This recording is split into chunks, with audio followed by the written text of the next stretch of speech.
studying for NCLEX by trying to memorize a 2,000-page medical surgical textbook from front to back, you're wasting your time and setting yourself up for failure.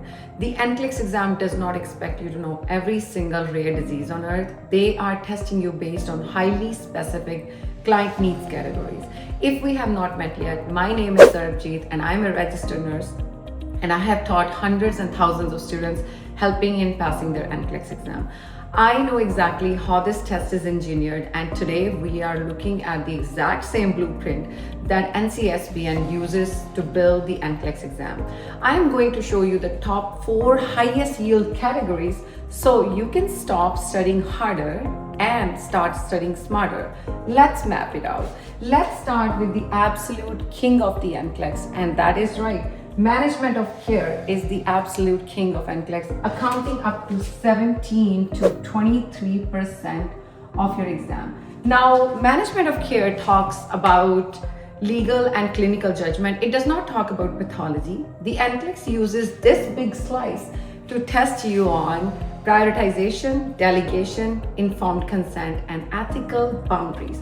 If you don't master delegation and prioritization frameworks, you cannot pass the NCLEX. Next up is physiological adaptation. This is where your medical surgical comes into the picture, and it covers up to 11 to 17% of your exam.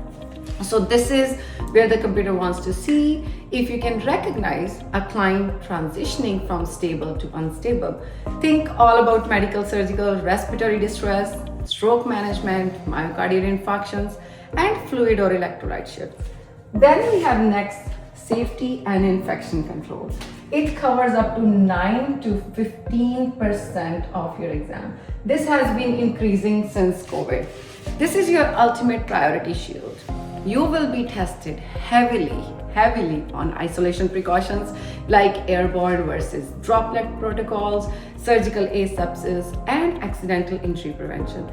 And right alongside with this is pharma and parenteral.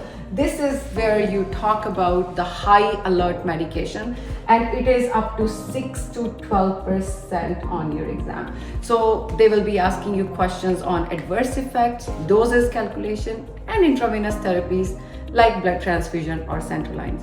When you look at the entire pie chart, you realize a massive secret. The NCLEX is not a knowledge test, it is a patient safety exam.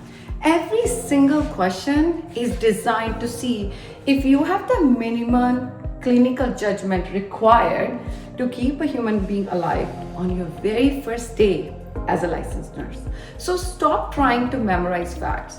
Start practicing how to manage care, eliminate the expected findings, and shield your patients from harm. So those are the things you are going to be focusing on.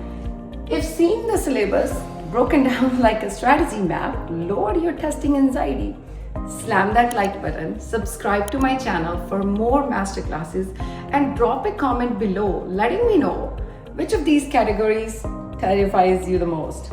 Happy studying, and I will see you in my next video. Thank you.